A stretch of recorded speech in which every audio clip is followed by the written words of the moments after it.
365 promesas. 365 razones para creer que Dios nunca falla. Las hojas caen, bailan sin control. Mi suspiro rompe el silencio, buscando un rayo de sol. Descubriendo al Dios que cumple lo que dice. Con Wendy Necio Sub.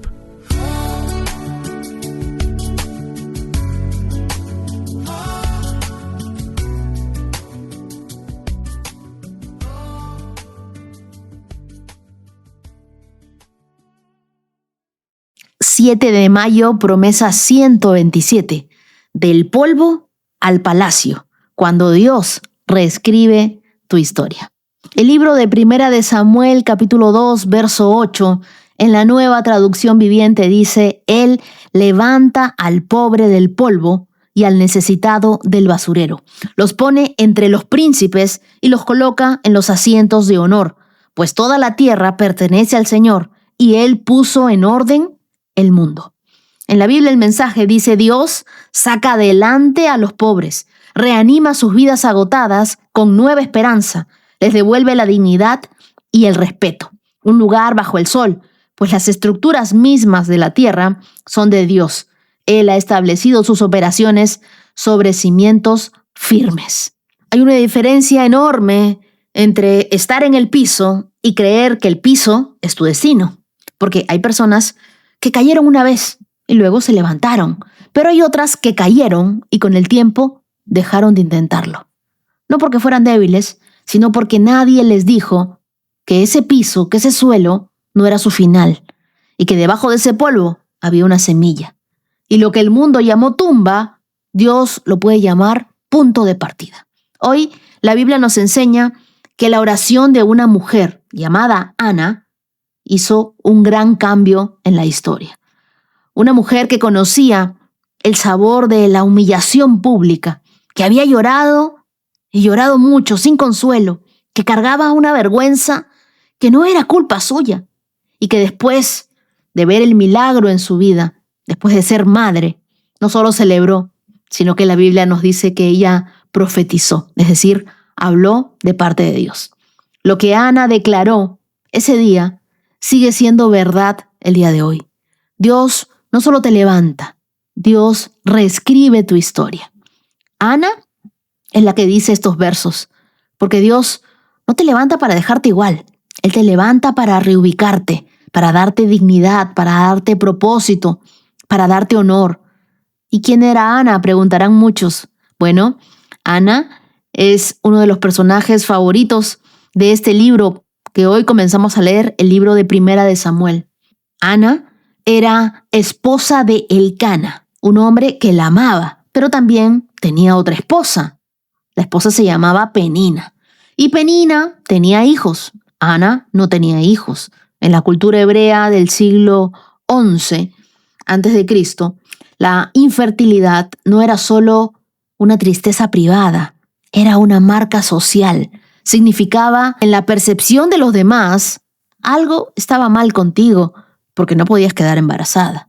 Eras vista como incompleta, a esta mujer le falta algo, incluso como olvidada por Dios. La palabra hebrea que se usa para describir el estado de Ana es agaraj, que significa estéril, pero también lleva una connotación de algo arrancado como de raíz, como si su identidad hubiera sido desenraizada. Y Penina, la Biblia dice que la provocaba amargamente, la molestaba y la molestaba año tras año, viaje tras viaje al templo. ¿Tú te imaginas lo que sentía Ana, sumado a todo lo que le hacía sentir Penina? Este era el polvo de Ana. No era algo físico, era algo emocional, era algo social, también espiritual. Pero con todo eso, Ana fue al templo y oró con tanta intensidad, lloró tanto, que el sacerdote Elí pensó: esta mujer está ebria. Pero ¿sabes qué? Dios la escuchó. Dios la escuchó. Nació Samuel, cuyo nombre en hebreo significa Dios escucha. Y yo sé que hay muchas mujeres que están escuchando el mensaje el día de hoy, que tienen el anhelo de ser madres. Aquí hay un lindo nombre, Samuel. Dios escucha. A pedido de Dios también significa. Y la respuesta de Ana no solo fue gratitud, fue una declaración profética que los teólogos llaman el cántico de Ana. Ana no solo celebró su milagro, Ana anunció el principio de Dios, el que invierte el orden que el mundo establece, que los últimos serán los primeros, que los olvidados serán honrados y que el polvo no es el final. Ese polvo no describe tu destino, describe tu punto de partida. La palabra hebrea para polvo en el texto es apar, la misma palabra que aparece en Génesis cuando Dios forma al hombre, del polvo. ¿Se acuerdan? Polvo eres y al polvo volverás.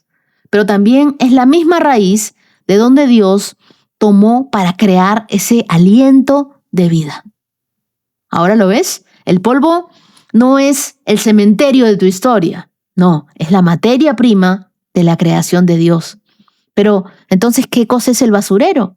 El basurero que menciona este verso era literalmente un montón de basura afuera de las puertas de la ciudad, el lugar donde se arrojaba lo que ya no servía, lo que había sido rechazado, descartado o declarado como inútil. Y Dios dice que va ahí, que entra al lugar donde el mundo tira sus descartes, sus desechos, y de ahí levanta algo. Así que la pregunta no es si Dios puede encontrarte donde estás. La pregunta es, ¿tú vas a creerle cuando llegue? Porque Dios va a llegar hasta el lugar donde tú estés. Dios nunca mira tu historial para decidir tu futuro. Él mira tu disponibilidad. Porque lo que te tiene atrapado no siempre es tu pasado. Es la historia que te sigues contando sobre él. El polvo no dice quién eres. Dice desde dónde Dios va a construirte. Lo siguiente que dice esta promesa es, los pone entre los príncipes y los coloca en asientos de honor. Es decir, Dios no solo cambia tu circunstancia, cambia tu posición. Quiero que notes algo. José de la Biblia, en Génesis, pasó de la cisterna al palacio. David, del campo, del polvo, pasó a ser pastor y luego a ser rey. Ruth, la extranjera, la moabita, viuda, pasó a ser la bisabuela del rey David. Esther, una huérfana en exilio, pasó a ser reina con autoridad para salvar al pueblo. ¿Has notado? En ninguno de los casos Dios solo mejoró su situación. Dios los reubicó, los puso del polvo al palacio, los puso en el lugar donde ellos verdaderamente deberían estar. No los hizo un poco menos pobres, no, los puso entre los príncipes. No les dio un poco más de dignidad, no, los sentó en lugares de honor.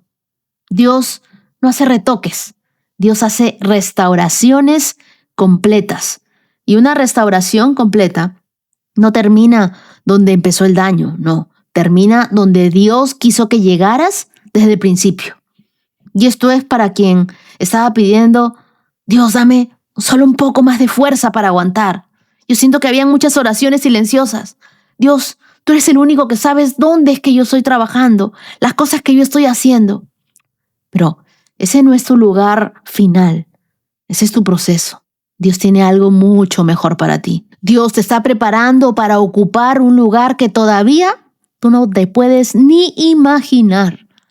Así que no pidas solo salir del basurero, no, tú pide ojos para ver el palacio que Dios ya está construyendo para ti. ¿Hacia dónde te va a llevar Dios? ¿Cuál va a ser la recompensa de todo tu trabajo?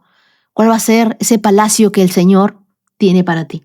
Lo siguiente que dice la Biblia, el mensaje, en estos versos, dice, les devuelve la dignidad y el respeto, un lugar bajo el sol. ¿Te das cuenta? La dignidad que Dios restaura no depende de lo que otros opinen, porque aquí hay algo que todos debemos saber. Hay heridas que no son económicas ni circunstanciales, son heridas de valor, heridas de dignidad, del sentido de ¿Cuánto valgo verdaderamente? Personas que fueron traicionadas por quienes más amaban sienten que no valen nada. Personas que han sido abandonadas sin explicación sienten que no tienen un valor. Personas que constantemente son comparadas hasta que empezaron a creer que no eran suficientes. No existe valor. Personas que han sido humilladas en público o en privado y que con el tiempo dejaron de pelear por su propio nombre. El enemigo no solo quiere destruir tu vida, quiere convencerte de que mereces la destrucción. Porque si logra eso, no necesitas seguir atacándote. Tú solo te quedas en el piso. Pero cuando Dios te restaura, la restauración incluye esto. Él te devuelve la certeza de que eres portador de su imagen. Porque nosotros hemos sido creados a imagen y a semejanza de Dios. Tú no eres un error. Tú no eres un residuo de lo que alguien hizo contigo. Tú eres creación de Dios. Tú eres la obra maestra de Dios. Y tienes un lugar bajo el sol que nadie más puede ocupar. Hay algo científicamente fascinante en la metamorfosis de una mariposa que pocas personas conocen. Dentro del capullo, la oruga no simplemente crece, sino que se disuelve literalmente. Sus células se desintegran en una especie de sopa biológica. Y desde esa materia descompuesta emergen células completamente nuevas que forman la mariposa. Y lo que desde afuera parece muerte total, desde adentro es el proceso de la transformación. Hay temporadas en la vida que se sienten exactamente así. No como un proceso, sino como una disolución. Como si lo que eras antes se estuviera desvaneciendo y todavía no puedes ver lo que viene. Esas son las temporadas más difíciles de sostener, porque todo se ve roto. Sientes que no vales. Sin embargo, ese es exactamente el momento en el que Dios está trabajando con más intensidad dentro de ti. El polvo no es ese cementerio de tu historia, es el capullo. Pronto extenderás tus alas como la mariposa. Hoy quiero preguntarte, ¿hay alguna área de tu vida donde tú ya dejaste de creer que Dios puede hacer algo nuevo? Donde pusiste un letrero de estoy escaso cerrado. Porque a veces el polvo más peligroso no está en las circunstancias, está en las creencias que hemos normalizado sobre nosotros mismos. Así que hoy, identifica tu polvo. No generalices, sé específico. ¿En qué área de tu vida llevas más tiempo en el piso? ¿Relaciones? ¿Identidad? ¿Propósito? ¿Salud? Y hagamos como Ana. Ana no llamó a su dolor mi fracaso, lo llamó mi historia con Dios. ¿Cómo tú estás nombrando lo que viviste? Porque el nombre que tú le das determina el poder que le otorgas. Así que mi polvo es el punto de partida de Dios. No es el final de mi historia. Él nos levanta, Él nos reubica, Él nos devuelve todo lo que el dolor intentó quitarnos. Ora conmigo y dile, Señor, gracias, porque tú conoces a cada persona que hoy está pasando por un proceso, que se siente cansada, con vergüenza, con una sensación de que ya es muy tarde, pero tú no necesitas que nosotros estemos bien para actuar. Tú nos puedes llevar del polvo al palacio.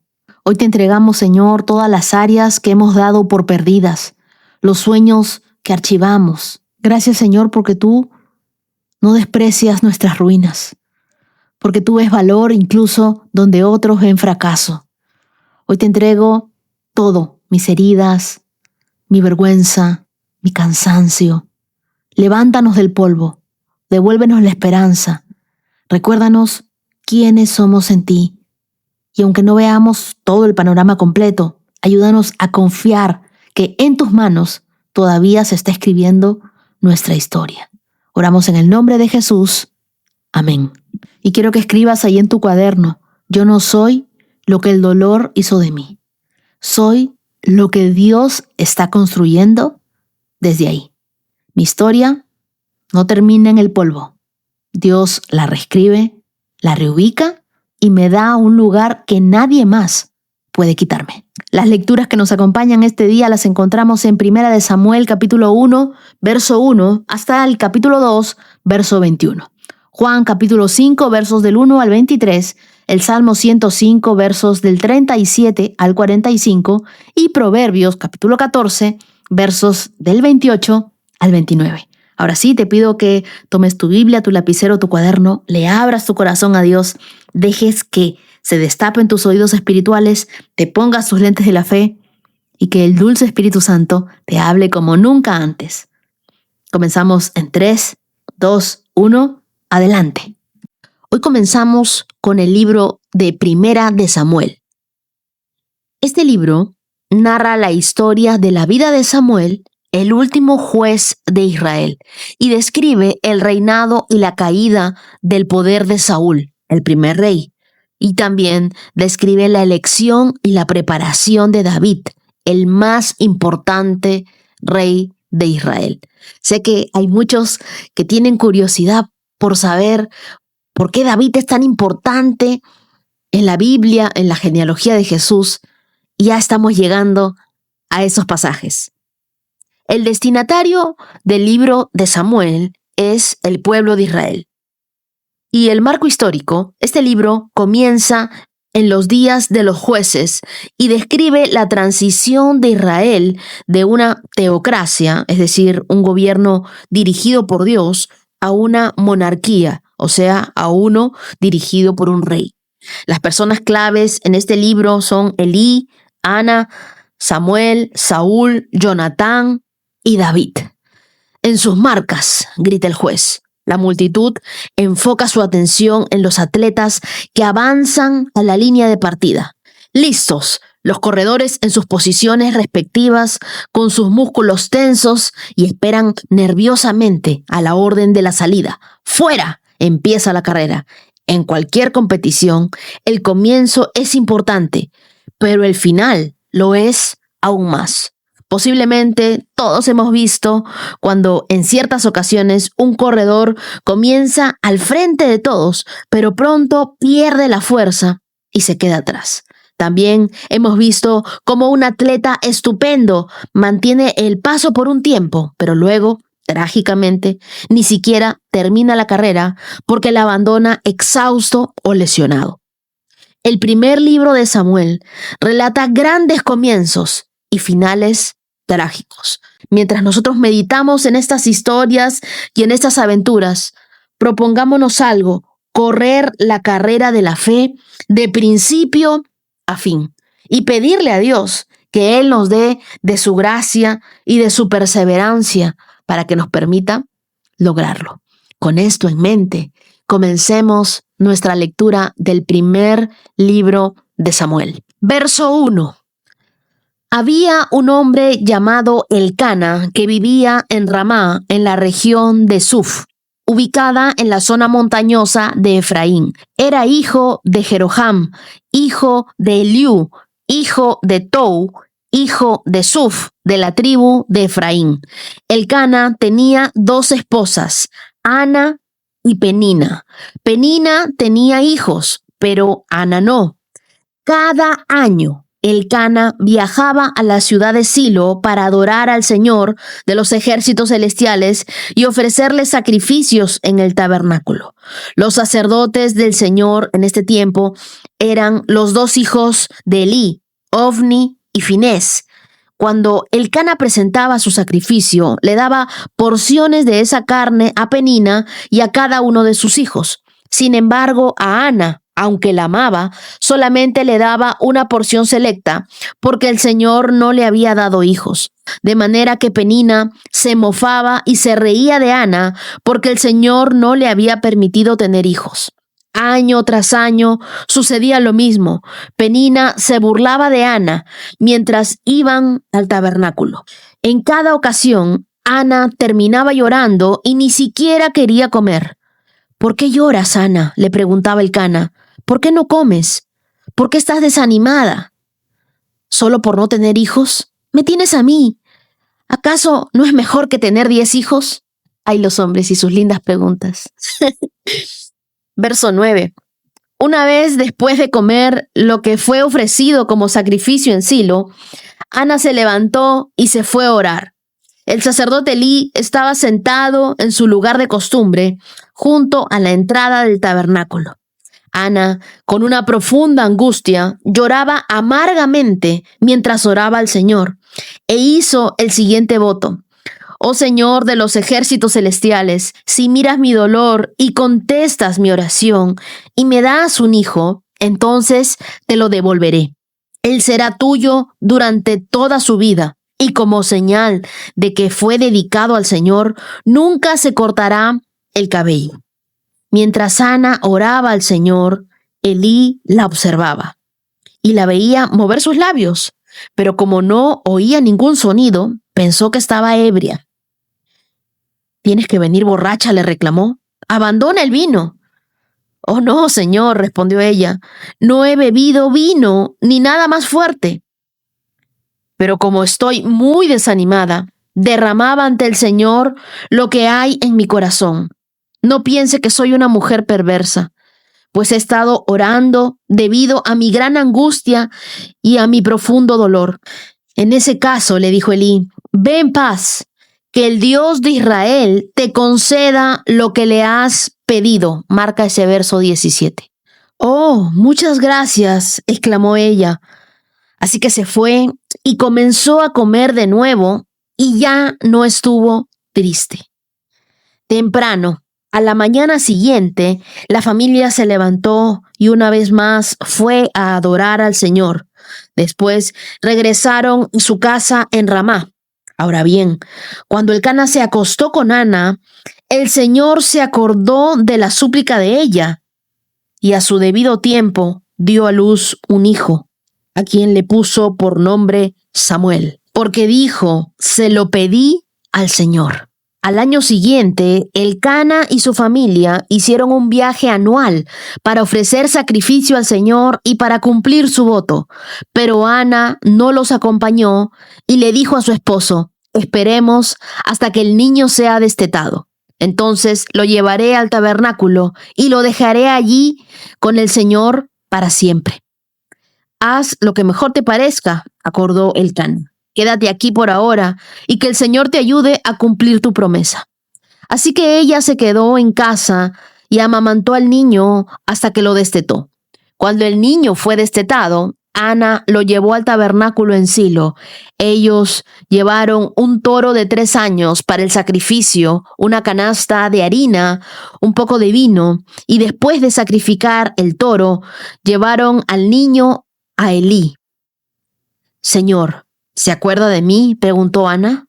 «Soy aquella misma mujer que estuvo aquí hace varios años orando al Señor. Le pedí al Señor que me diera este niño y Él concedió mi petición. Ahora se lo entrego al Señor y le pertenecerá a Él toda su vida». Y allí ellos adoraron al Señor. Primera de Samuel, capítulo 2.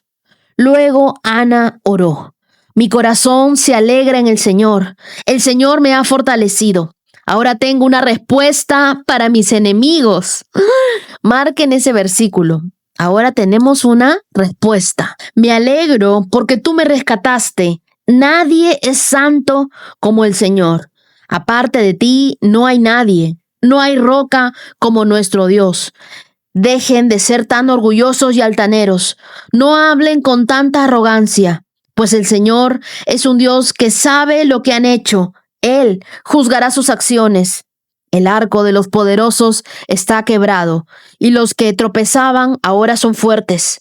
Los que estaban bien alimentados ahora tienen hambre, y los que se morían de hambre ahora están saciados. La mujer que no podía tener hijos ahora tiene 7, y la mujer con muchos hijos se consume. El Señor da tanto la muerte como la vida. A unos baja a la tumba y a otros levanta. El Señor hace a algunos pobres y a otros ricos. A unos derriba y a otros levanta. Él levanta al pobre del polvo y al necesitado del basurero. Los pone entre los príncipes y los coloca en los asientos de honor. pues toda la tierra le pertenece al Señor, y Él puso en orden el mundo. Él protegerá a sus fieles, pero los perversos desaparecerán en la oscuridad. Nadie tendrá éxito solamente por la fuerza. Los que pelean contra el Señor serán destrozados. Él retumba contra ellos desde el cielo. El Señor juzga en toda la tierra. Él da el poder a su rey. Aumenta la fuerza de su ungido. Después, Elcana regresó a su casa en Ramá sin Samuel, y el niño servía al Señor como ayudante del sacerdote Elí. Ahora bien, los hijos de Elí eran unos sinvergüenzas que no le tenían respeto al Señor ni a sus obligaciones sacerdotales. Cada vez que alguien ofrecía un sacrificio, los hijos de Elí enviaban a un sirviente con un tenedor grande de 3 dientes. Mientras la carne del animal sacrificado aún no se cocía, el sirviente metía el tenedor en la olla y exigía que todo lo que sacara con el tenedor fuera entregado a los hijos de Elí. Así trataban a todos los israelitas que llegaban a Silo para adorar.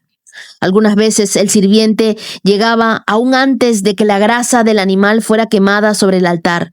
Exigía carne cruda antes de que hubiera sido cocida para poder asarla. Si el hombre ofrecía el sacrificio, respondía: «Toma toda la que quieras, pero solo después de quemarse la grasa». El sirviente insistía: «No, dámela ahora, o la tomaré por la fuerza». Así que el pecado de estos jóvenes era muy serio ante los ojos del Señor, porque trataban las ofrendas del Señor con desprecio. Pero Samuel, aunque era solo un niño, servía al Señor. Vestía una túnica de lino como la del sacerdote. Cada año su madre le hacía un pequeño abrigo y se lo llevaba cuando iba con su esposo para el sacrificio. Antes de que ellos regresaran a su casa, Elí bendecía a Elcana y a su esposa diciendo: «Que el Señor les dé otros hijos para que tomen el lugar de este que ella entregó al Señor». Entonces el Señor bendijo a Ana y ella concibió y dio a luz 3 hijos y 2 hijas. Entre tanto, Samuel crecía en la presencia del Señor. Estos pasajes de Samuel que leí, el capítulo 1 y el capítulo 2, marcan la transición del tiempo de los jueces al establecimiento del liderazgo de Israel. El escenario es un pueblo sin voz profética. El silencio de Dios está a punto de romperse a través del nacimiento de Samuel. Pero antes de ese milagro, hay un vientre cerrado. Hay una mujer quebrada, Ana. Hay una cultura donde la fertilidad era considerada una bendición de Dios. Entonces Ana cargaba con la humillación, con la burla, y no solo con su rival Penina, sino con todo el sistema religioso donde nadie entendía su dolor. Sin embargo, en su quebranto nace una oración tan poderosa que cambia la historia de Israel. Dios no siempre responde con palabras, pero siempre escucha las lágrimas que llevan una fe genuina. En el capítulo 1, versos del 1 al 8, nos cuentan que Ana no podía tener hijos. La Biblia enfatiza que fue el Señor quien cerró su vientre en el verso 5. Y esta es una verdad difícil, pero llena de propósito. No era un castigo para Ana, no. Era una preparación para Ana. El sufrimiento de Ana no era casual. Era el eco de una generación que necesitaba ser redimida. Hay oraciones que solo nacen cuando el corazón está suficientemente roto como para que Dios hable primero. ¿Tú has confundido el silencio de Dios con rechazo? A veces el no todavía de Dios es el espera que están haciendo algo importante. En los versos del 9 al 18 de Primera de Samuel capítulo 1 es el momento donde el dolor se convierte en intercesión. Ana ora y lo hace con tal intensidad que el sacerdote Elí piensa que estaba borracha. Pero su oración era silenciosa, era desgarradora, era profunda, era más que palabras, era un clamor. La oración más efectiva no es la que impresiona aquí en la tierra a los que te escuchan, no. Es una oración que rompe el cielo, es una oración que solo Dios entiende. Ella no pide un hijo para sentirse realizada. Ella no pide un hijo como parte de su sueño, de su meta. Ella pide un hijo para devolvérselo a Dios, un hijo para consagrarlo al servicio de Dios. Ella ora pidiéndole a Dios que alinee su deseo con su destino eterno, con su plan perfecto. Y en los versos del 19 al 28 de Primera de Samuel capítulo 1, vemos que Ana concibe a Samuel, lo amamanta, lo cría y cuando llega el tiempo lo entrega. Ella no lo retiene, lo regresa al altar como una ofrenda viva. ¿Te das cuenta que la fidelidad se mide cuando tú cumples tus promesas a Dios, incluso cuando duelen? Aquí no hay manipulación, no hay negociación, solo había gratitud y obediencia en el corazón de esta mujer. Ana cumple su voto y eso cambia el rumbo de Israel.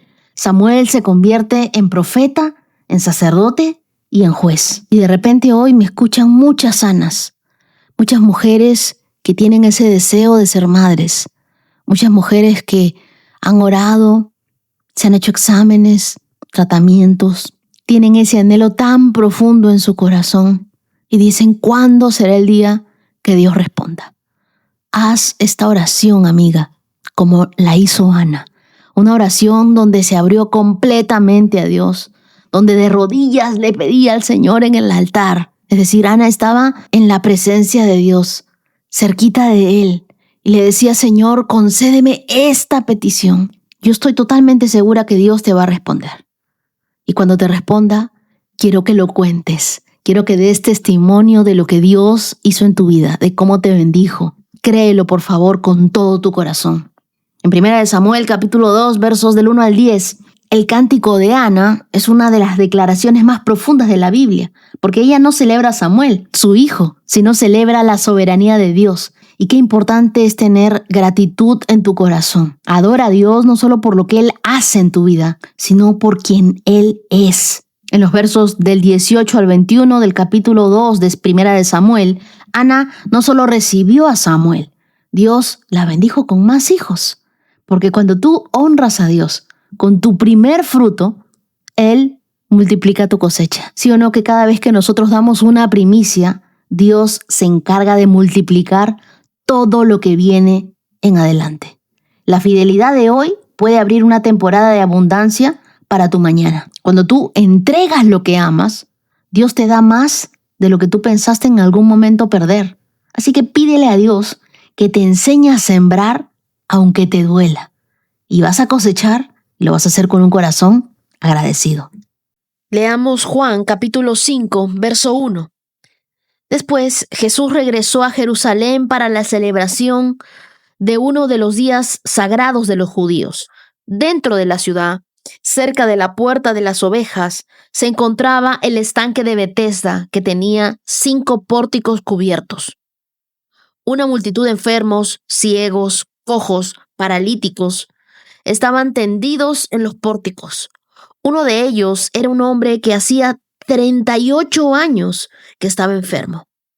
Pero Jesús lo vio y supo que hacía tanto que padecía la enfermedad y le preguntó, ¿te gustaría recuperar la salud? Que no puedo, Señor, contestó el enfermo, porque no tengo a nadie que me meta en el estanque cuando se agite el agua. Siempre alguien llega antes que yo. Y Jesús le dijo, ponte de pie, toma tu camilla y anda.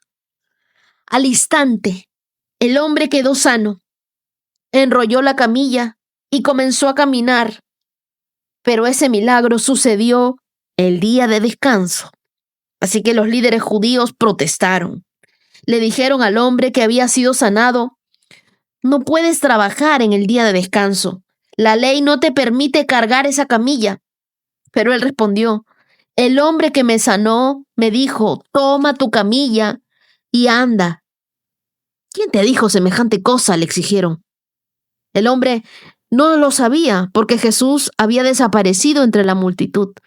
Pero después Jesús lo encontró en el templo y le dijo, ya estás sano, así que deja de pecar o podría sucederte algo mucho peor. Entonces el hombre fue a ver a los líderes judíos y les dijo que era Jesús quien lo había sanado.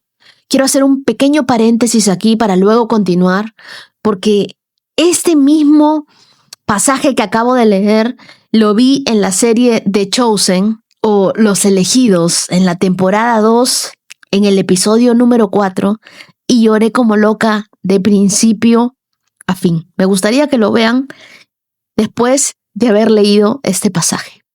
Continuamos leyendo, verso 16. Entonces, los líderes judíos comenzaron a acosar a Jesús por haber violado las reglas del día de descanso. Pero Jesús respondió: mi Padre siempre trabaja y yo también. Entonces, los líderes judíos se esforzaron aún más por encontrar una forma de matarlo. Pues no solo violaba el día de descanso, sino que además decía que Dios era su Padre, con lo cual se hacía igual a Dios. Entonces Jesús explicó: les digo la verdad, el Hijo no puede hacer nada por su propia cuenta, solo hace lo que ve que el Padre hace. Todo lo que hace el Padre también lo hace el Hijo, pues el Padre ama al Hijo y le muestra todo lo que hace. De hecho, el Padre le mostrará cómo hacer cosas más trascendentes. Pues así como el Padre da vida a los que resucita de los muertos, también el Hijo da vida a quien Él quiere.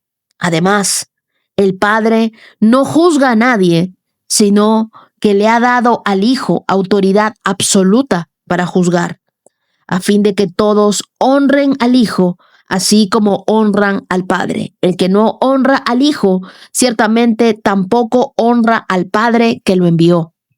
En este pasaje de Juan, vemos el estanque de Betesda, que se encontraba cerca a la puerta de las ovejas y era conocido por tener 5 pórticos donde se recostaban los enfermos.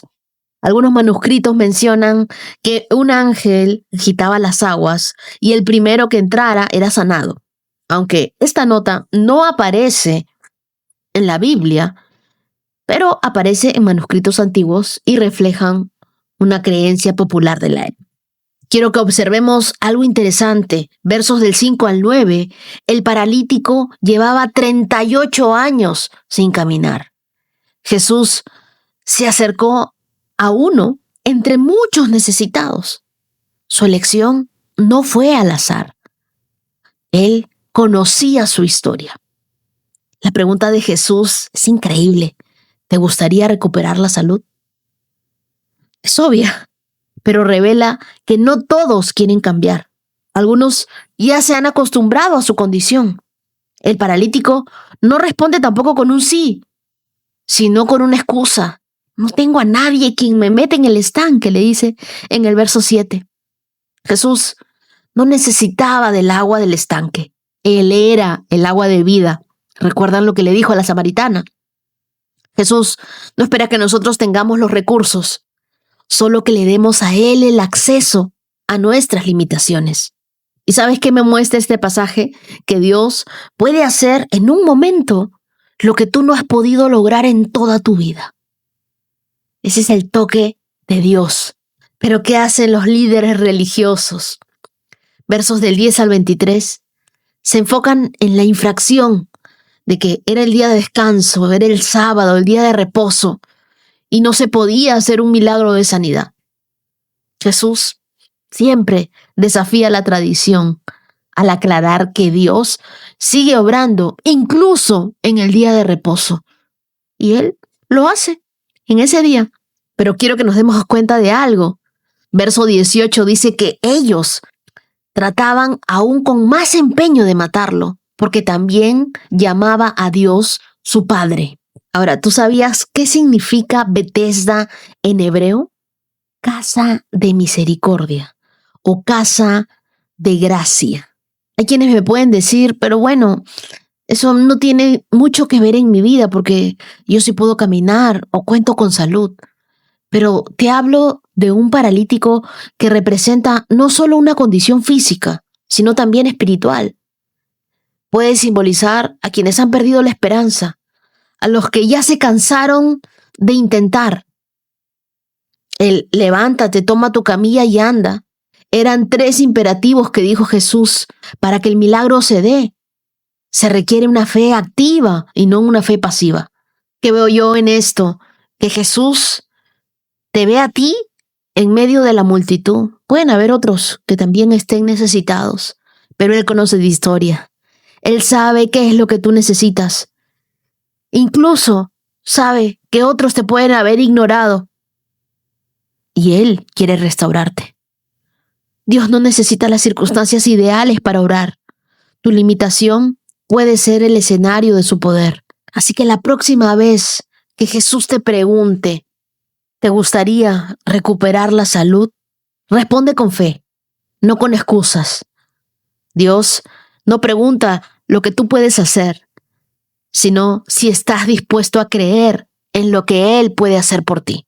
Y por último, no pongas tu esperanza en un estanque, sino en una persona, en Jesús. Ahora leamos el Salmo 105, verso 37. El Señor sacó a su pueblo de Egipto cargado de oro y de plata. Ni una sola persona de las tribus de Israel siquiera tropezó. Egipto se alegró cuando se fueron, porque les tenía mucho miedo. El Señor desplegó una nube sobre ellos para que los cubriera y les dio un gran fuego para que iluminara la oscuridad. Ellos le pidieron carne y Él les envió codornices. Les sació el hambre con maná, pan del cielo.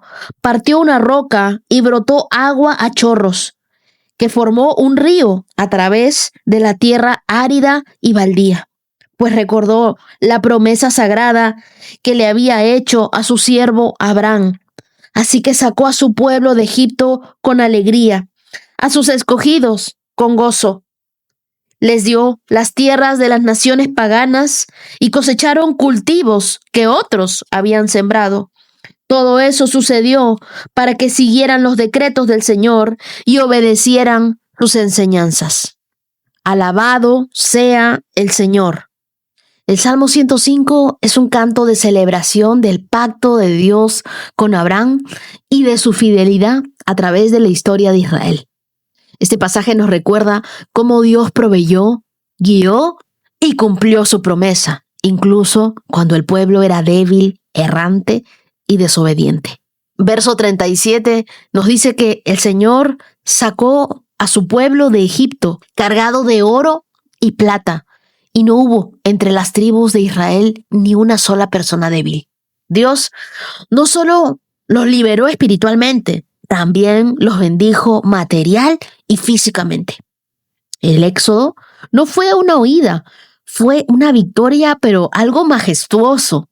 Ninguno salió débil. Eso representa restauración total, símbolo de cómo Dios fortalece a quienes confían en Él. Verso 38 dice, Egipto estaba feliz cuando se fueron, porque temían al pueblo de Israel. Entonces, los opresores que antes los dominaron, ahora les temen. Y Dios invierte las posiciones. El verso 39 nos recuerda que el Señor extendió una nube para cubrirlos y dio fuego para que los alumbrara por la noche. Y es que la presencia de Dios da dirección de día con la nube y la seguridad en la noche con el fuego. Dios no nos sacó de un lugar para dejarnos solos. Él es nuestra dirección segura. Versos 40 y 41, ellos pidieron carne y Él envió codornices. Satisfizo su hambre con maná del cielo. Él partió una roca y brotó agua y fluyó como un río en el desierto.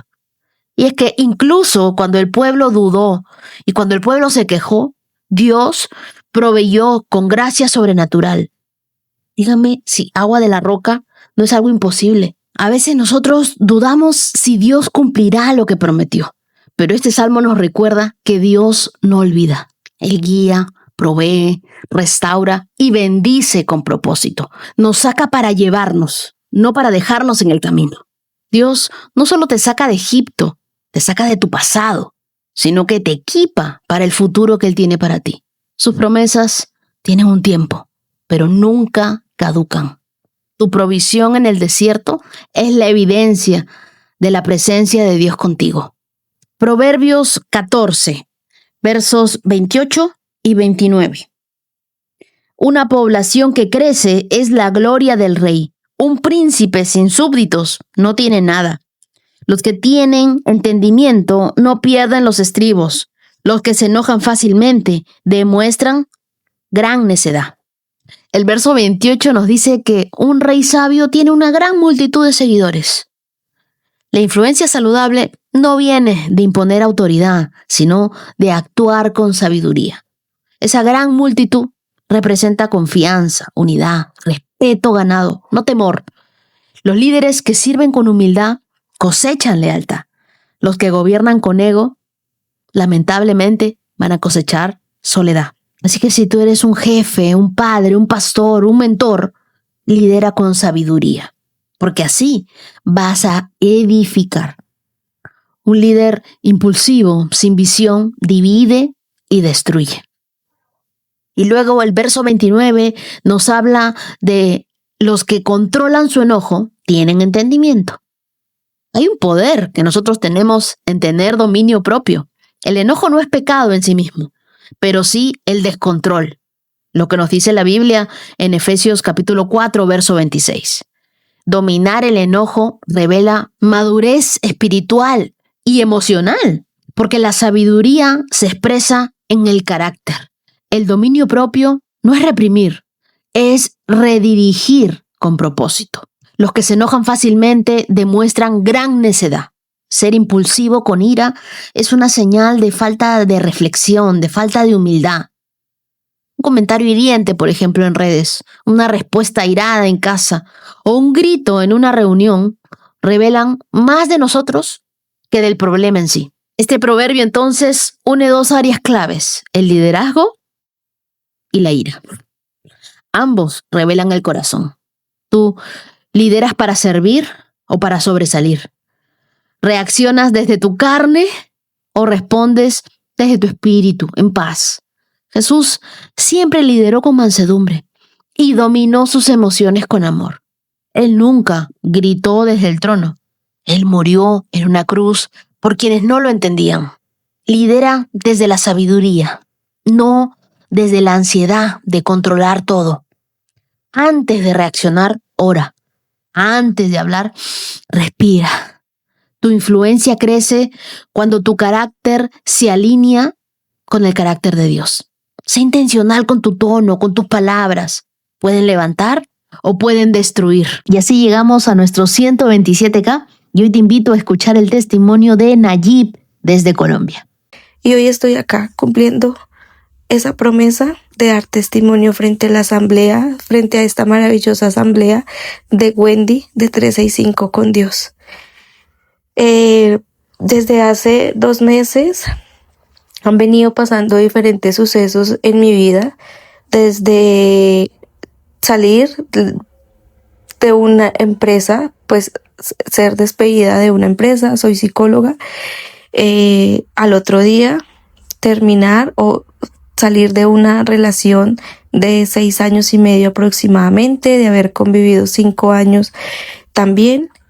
Posteriormente eso pasan otro tipo de cosas en mi vida, pequeñas pero con gran peso. Y llega el momento en el que tú dices, Dios, ¿dónde estás para sostenerme? El mundo se me está cayendo enfrente y no puedo. Y sientes que cada paso que das, las piernas se vuelven más débiles. Pero también tienes la convicción y la fe tan fuerte de que Él está contigo, de que a pesar de la tormenta, a pesar de que estás en el desierto, como lo estuvo su pueblo cuando lo ayudó a atravesar el Mar Rojo, cuando lo ayudó a atravesar el desierto, cuando Él les ayudó a derrumbar esos gigantes para mostrarles la ciudad prometida, sabía que Él iba a cumplir esa promesa conmigo y la cumplió. Le he pedido mucho a Él que me muestre el verdadero camino. Me tomé un día, casi 2 horas en hablar con Él y soltarle todo, absolutamente todo. lo que he venido cargando hace 26 años. Cumplí 26 el 26 de enero de este año, pero nunca me imaginé que fueran 26 años de una manera que me han transformado totalmente. Han pasado cosas que siento de alguna manera que no debería estar pasando a alguien a mi edad, pero también las recibo con mucha gratitud. Tanta es mi gratitud que por eso estoy dando este testimonio, porque se lo prometí a él. Si él habría esa nueva oportunidad laboral, incluso hice una lista cómo quería ese trabajo, dónde lo quería, con quién lo quería, y él lo hizo realidad. He aprendido en estos 2 últimos meses a valorar, a agradecer desde lo más pequeño, comunidad, desde poder abrir mis ventanas y respirar aire, ver el sol, ver la naturaleza, agradecer porque he podido descansar en una cama, debajo de un techo, porque estoy completa, porque lo tengo a él.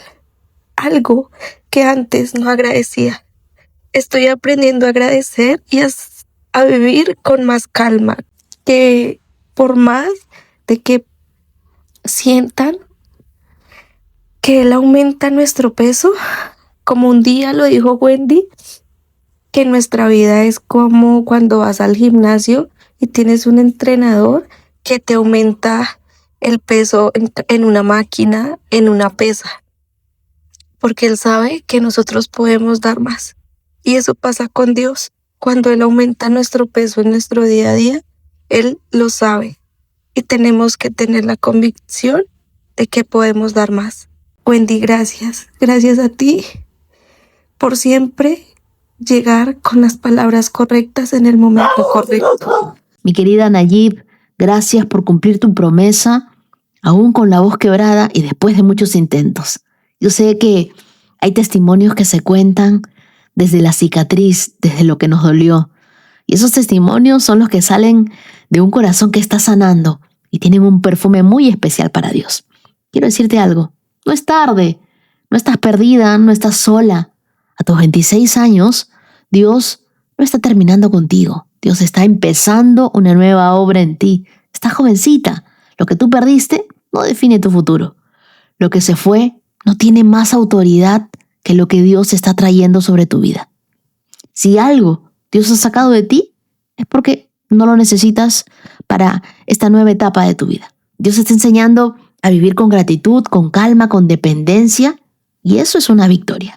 Te regalo Filipenses capítulo 1, verso 6, que dice: y estoy seguro de que Dios, quien comenzó la buena obra en ustedes, la continuará hasta que quede completamente terminada el día que Cristo Jesús vuelva. Querida Nayib, Dios ya comenzó algo hermoso en ti y Él no deja las obras a medias. Tú sigue caminando de su mano. Lo mejor de tu vida no quedó atrás. Lo mejor de tu vida viene adelante. Y ahora me gustaría contarte del testimonio de Lina María Jaramillo. Ella nos cuenta que en diciembre se quedó sin trabajo. Fueron meses muy duros, meses de angustia, de tristeza, de incertidumbre, de lágrimas. Pero hay algo que ella repite una y otra vez. Ni un solo día Dios me abandonó. Durante 4 meses, aunque no tenía trabajo estable, nunca me faltó comida, techo ni provisión. Dios usó amigas, a su familia, hasta pequeños trabajos para sostenerla. En medio de ese cansancio y del dolor, Dios le hablaba constantemente al corazón y le repetía una promesa una y otra vez: tengo planes de bien para ti. Lina vive en Bucaramanga, lejos de su familia. Ella tomó la decisión de salir de Bogotá para protegerse junto a su hija de situaciones difíciles de maltrato. Y aunque muchas veces sintió miedo, Dios comenzó a enseñarle algo profundo de esta temporada: dependencia total de Él. Lina me decía: Dios me quitó todo, hasta la preocupación, porque en medio de la crisis aprendí que Dios sigue siendo fiel.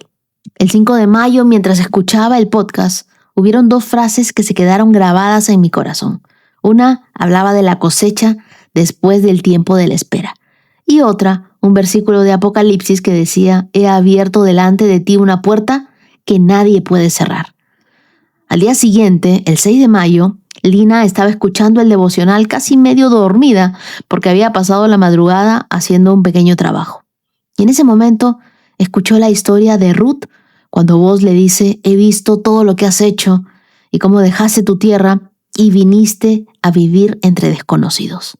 Lina se levantó inmediatamente porque sintió que Dios le estaba hablando directamente a ella. En ese mismo instante tomó el celular y encontró un correo. Después de haber esperado meses, después de tanto llorar, después de tanto confiar, le avisaban que había sido escogida para un trabajo al que había aplicado hace tiempo. Ella escribió algo que me conmovió profundamente. Dijo: no lloré de asombro, lloré de certeza, porque entendí que Dios me estaba viendo. Lina querida, gracias por contar tu testimonio a todos los íntimos. Y sabes que Dios sí vio esa madrugada. Dios ha visto todo lo que tú te has esforzado. Dios ve cada madrugada que te quedas trabajando. Dios vio que tú elegiste a tu hija, elegiste la obediencia, aun cuando no entendías nada. Y esa puerta que se abrió no es suerte, es Dios diciéndote: hija, yo nunca te dejé sola. Te quiero regalar Apocalipsis capítulo 3, verso 8, que dice: sé todo lo que haces y te he abierto una puerta que nadie puede cerrar. Yo siento en mi corazón esto, Lina. La temporada donde solo sobrevivías terminó. De ahora en adelante, Dios no solo te va a sostener en el desierto, Dios te está llevando hacia tu cosecha. Queridos íntimos, nosotros estamos orando por trabajo, por provisión, por puertas abiertas. No dejes que el enemigo te engañe, traiga duda, traiga incertidumbre y te haga desconfiar de Dios. El Dios que te prometió que Él iba a ser tu proveedor, tu pastor, y que tu tiempo de recompensa venía, ese Dios nuestro cumple cada una de sus promesas. Así que yo sé que pronto tú estarás abrazando esa sorpresa de Dios. El primer sorprendido vas a ser tú. Y ahora quiero agradecer a los corazones generosos íntimos de esta hermosa comunidad. Muchas gracias a mi querida amiga Susana Verano. Muchas gracias a Diana Barreto. Dios te bendiga. Jennifer Ulloa. Muchas bendiciones para Daniela Segura. Bendiciones para Camila Requejo. Dios te bendiga Paula Agredo. Dios te bendiga Yasmín Pineda. Muchas bendiciones para Carla Yasmín Orellana, María Alonso Ramírez, Viviana Cantor, Rosana Aguirre. Y desde mi canal de YouTube, gracias a Dayana Cifuentes, a Jorge Salazar, gracias a Adri Pacheco, querida. Un abrazo para ti y tu familia. Y a ustedes, queridos, quiero regalarles el Salmo 32, verso 8, que dice: te guiaré por el mejor sendero para tu vida, te aconsejaré y velaré por ti. Y eso es lo que Dios hace constantemente con nosotros. Nos guía, nos lleva a los mejores lugares, con su dirección, con su propósito, y cuida de nosotros. Nos aconseja. El Espíritu Santo siempre está con nosotros. Nuestro futuro está en las manos de Dios. Quiero que sepan que ustedes estarán en mis oraciones. Muchas gracias, querida comunidad, por acompañarme hasta aquí. Nos vemos el día de mañana con más de la palabra de Dios y más de su presencia. Que tengan un día súper bendecido. Shalom, shalom. Has escuchado 365 Promesas. Síguenos en Facebook e Instagram, @Wendy Necio Sub. Hasta la próxima. Bailan sin control, mi suspiro rompe el silencio, buscando un rayo de sol. Promesa, promesa, promesa que salva. Oh, promesa, promesa, promesa que guía. Promesa, promesa plena